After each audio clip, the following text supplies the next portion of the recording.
Good morning, everybody. This is Lisa Flood, and I make handmade soaps, and I'm here today to share a little bit of information about how I do my processes, and today's subject is cleanup. I'm going to show you that when I get done with my soap making, I clean up. As a matter of fact, my procedure is before I start making the soap, I wash the floors, and I usually give myself a new tablecloth. I know everybody has a different procedure. Some people bleach down the surfaces. I'm not really bleaching down the surfaces because all my surfaces are fresh and clean. They're new linens, and I do wipe down all the kitchen counters, and everything I use is perfectly clean and washed. Now, this backdrop that I'm showing you today, this is a silk prayer purse that my daughter and I bought when we were in Japan in 2012. We bought many of these, quite a few, and we gave them as gifts to members and to friends and co-workers. And where this comes from, it comes from Fujinomiya, Japan, which is in the province of Shizuoka. And I'm going to play for you the sound, what it sounds like in Japanese, because I'm sure I scramble everything.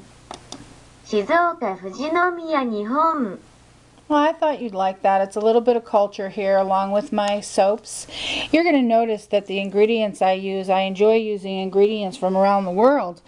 Okay, and I really do like my connection with people, not only across the United States, in many counties. In my last job, when I worked at Bank of America, I had a lot of contact with people all over the United States. It was fun. Okay, so now I'm kind of on my own and I'm creating my own business, and I like to have connections everywhere. So, okay, I'm going to talk to you about house cleaning now. Isn't that fun? I'll make it fun. Alright, so when we get done making soap, usually we have a crock pot that is all crusty with soap on it because it gets hardened and it sticks to the side of the pot and such. But instead of working very hard at cleaning it, I put in a lot of water. I fill it up to the top with water, and I let it all simmer until it's completely loose, and then I take out that soapy water and I pour it into a gallon container so that I can use that soapy water for cleaning house. I use that water to wash floors especially. Now I'm going to show you now this doesn't look that nice, okay, but I'm going to try to show you. I don't know, sometimes, like, if you could watch very carefully, you can even see, ooh, it's fogging up my camera here. That's not good. But I have, let's try this one. This one probably looked really pretty. Well, you may not be able to see it with the camera, but I can verify for you. There's silk in my products. There's a tiny bit of mica. Even this sudsy water is actually very, very pretty. And you can tell that it's so mild, and I've even thrown it in the bathtub because it can be essentially used as a bath oil as well. I mean, they are cleansers, but they're also very moisturizing. Okay, so this is my little lab. I'm proud of my setup here. I did my research on my pots and pans, and I got the best deal from IKEA. So they was very affordable. I looked around, and stainless steel pots and pans are out of this world, but I don't use all of them for making soap, but this big one I have used for making a big batch of 5 pounds. See, even 5 pounds is a small batch. Alright, back to focusing in on Shizuoka. Okay, alright, now I'm going to show you my latest cut. Of course, you know, my friends do so much volume and I don't. I really do a little 32 ounce mold here. And in this case, I had grated up a 1 pound heart loaf. And then I added an extra, say, 6 ounce bar to it. And I put it in this. So it wasn't exactly 6 6-ounce bars or 5 6-ounce bars like my Irish soaps. that I usually cut, you know, from the top down.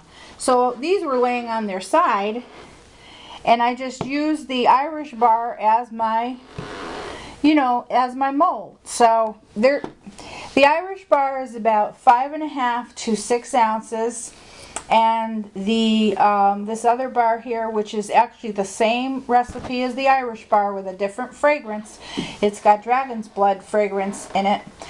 It also has cocoa butter. So I'm becoming a big fan of cocoa butter. I just love it. Anyway, basically I have this kind of soap in many variations, and I have a little speech to give you about that. The oils that I use are a little more expensive, and this is the reasoning for my pricing. I will be developing some soaps that will cost less in the future, but they will not have the same oils.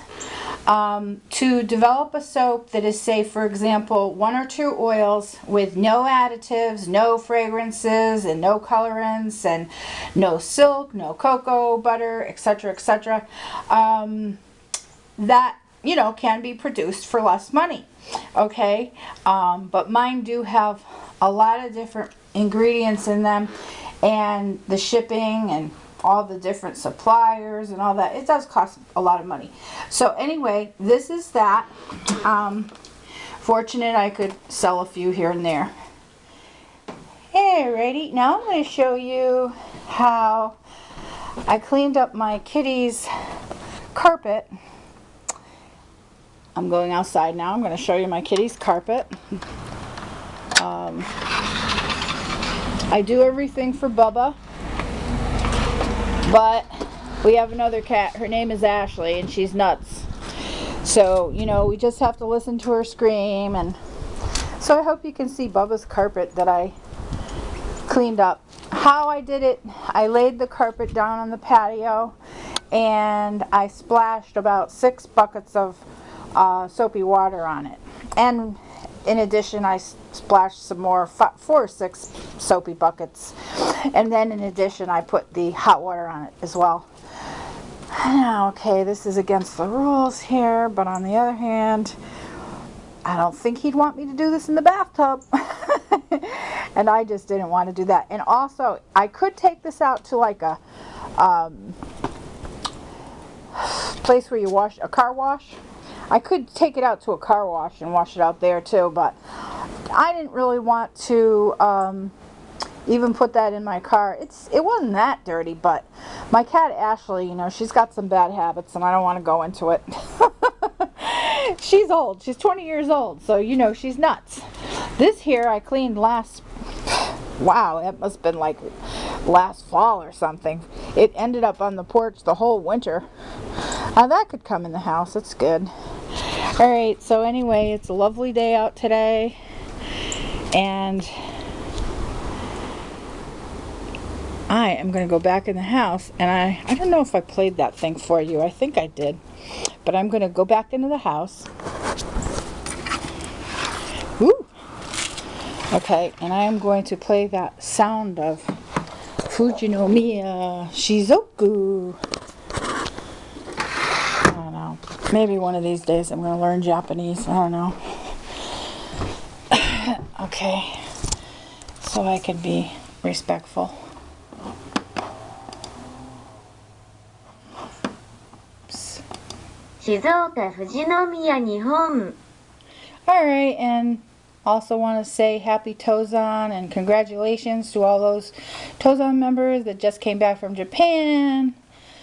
Very good. I'm sure that you will, you know, do much good with your prayers and in Itai Doshin. Okay, take care. Have a nice day. Bye-bye.